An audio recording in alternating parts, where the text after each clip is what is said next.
Court is calling 2026 CR 000436, State versus Evilio Nick Gonzalez Jr. Can I have parties approach and announce for the record? Ready for the state? Melissa Christian for the defendant. And are you Mr. Gonzalez? Yes, ma'am. Right, just 1 second. Odyssey is doing its thing again. Counsel, have you received all discovery? I have, Judge. And did you review it with your client? I have.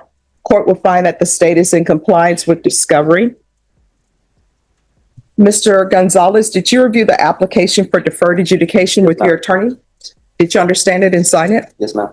Did you review the true bill of indictment with your attorney? Ma'am. Did you understand it? Yes, ma'am. Counsel, do you waive the reading of the indictment? I do, Judge. State, are you proceeding on the indictment as presented? We are, Judge. Mr. Gonzalez, did you review the court's admonishments with your attorney? Did you understand it and sign it in all the appropriate places? Yes, ma'am. You're charged with possession of a controlled substance, penalty group penalty group 2, 1 to 4 grams. That's a third-degree felony. Range of punishment is anywhere from 2 to 10 years in prison and up to a $10,000 fine, counsel. If you have a plea with the state, the court does not have to follow your plea. If the court does not follow your plea and gives you more than you bargained for, the fact that you entered a plea will not be used against you, and you will be allowed to withdraw your plea. You have a right to jury trial, a right for you or your attorney to cross-examine and confront any witnesses the state would call in the right to remain silent. By entering this plea, you're giving up those rights. Did you intend to give up those rights and enter into a plea in this case? Yes, ma'am. Did you understand that the court would grant your application for deferred adjudication if for any reason your deferred adjudication were revoked, the court could find you guilty and sentence you up to 10 years in the prison and up to a $10,000 fine? Yes, ma'am. Counsel, has your client been able to provide you with any defenses? He has, Judge. Do you believe he has a rational as well as a factual understanding of the charges against him? He does. Do you believe he's currently competent and was legally sane at the time of the offense? I do.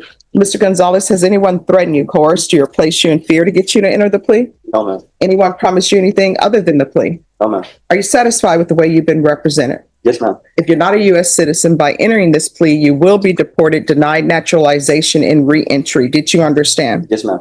Court will find that defendant has knowingly and voluntarily waived his right to jury trial.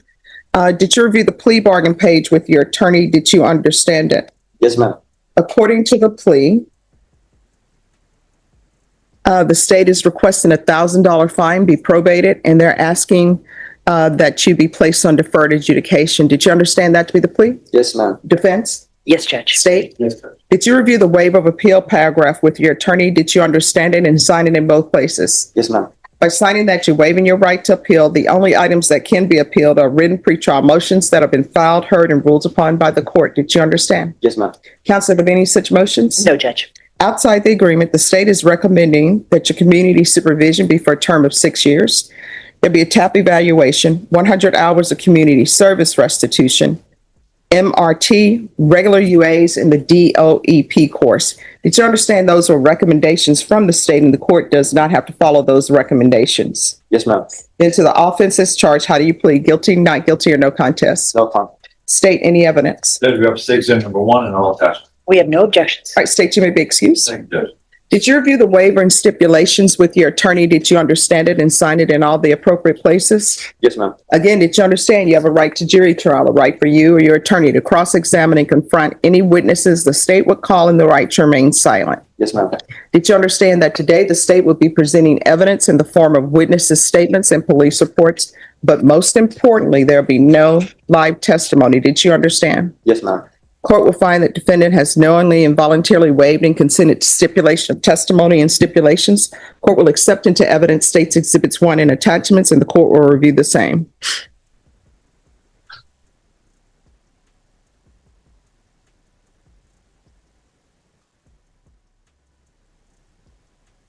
All right, after reviewing states exhibits 1 and attachments, the court will find that there's sufficient evidence to find you guilty. The court will defer finding of guilt as you've applied for deferred adjudication. Are you proceeding with sentencing? We are, Judge. Anything you wish to say on behalf of your client? Judge, he knows that he made a mistake. He really wanted that deferred because he has some significant plans for his future. He wants to keep all of his options open to be able to apply perhaps to be a fireman or to go into the Army. And so he's very motivated to get this successfully completed, and I think he's a good candidate for that.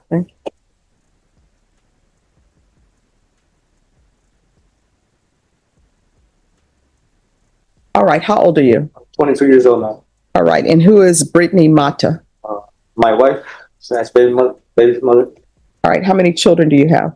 2, And what are their ages? 1 and 3. All right, and if you're drug tested today, what are the results going to be? Here's the thing, you have to tell me the truth, right? Because I'm going to find out anyway. Make 30 Okay, so dirty for what? marijuana. All right, so here's the thing. You're going to have to stop using drugs while you're on probation, Yes, ma'am. because I'm hoping you want to be a good father to your children, right? Yes, ma'am. And if the mother is using as well, that's a big no-no. You understand? Yes, ma'am. Because your children are 100% dependent upon you and her. Yes, ma'am. You can't just leave them at Travis Park and say good luck to you, right? Yes, ma'am. And I would hope that anyone who is a parent to a child wants that child to be proud to say, that's my mom, that's my dad. Yes.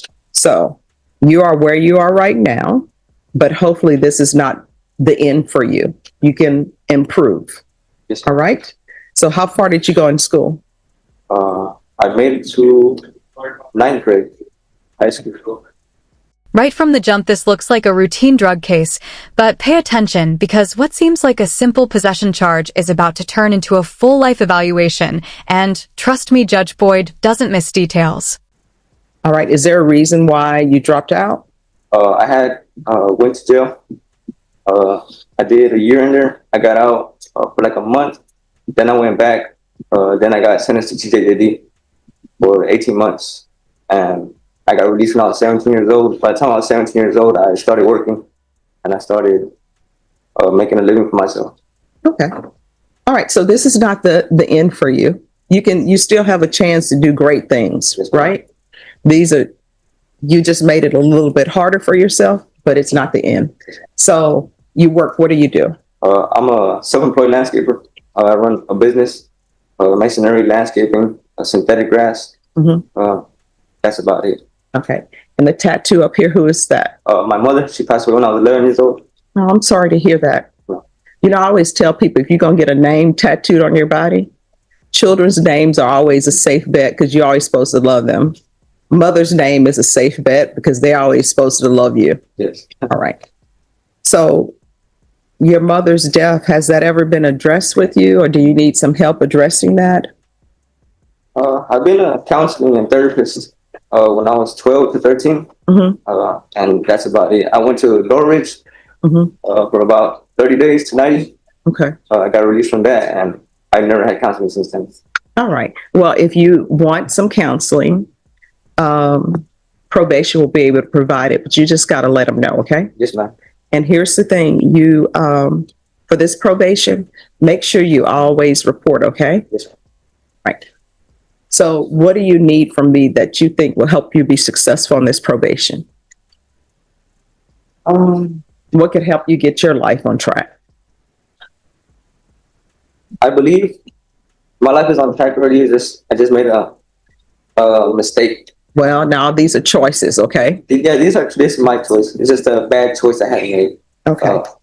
And I was trying to become a firefighter before this case happened.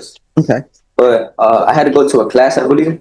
Mm-hmm. And then by the time I was going to go to the class, I had already caught this charge. So. Okay. And so is there a reason why you had a gun? And has that case been taken care of, or was there ever a case with that? There is a case that's going to be taken care of in misdemeanors. They can never take those into consideration. There's a policy. Which of these policies? I just can't even explain it. Yeah. I can't do it. Okay. So what's going to happen with that? Hopefully we'll get that resolved with either time served or that he's doing all of this. All right, do you have a cause number? As I will run it concurrently with this Okay. just in case something else happens with it. Here it is. It's 2025 PF Mhm.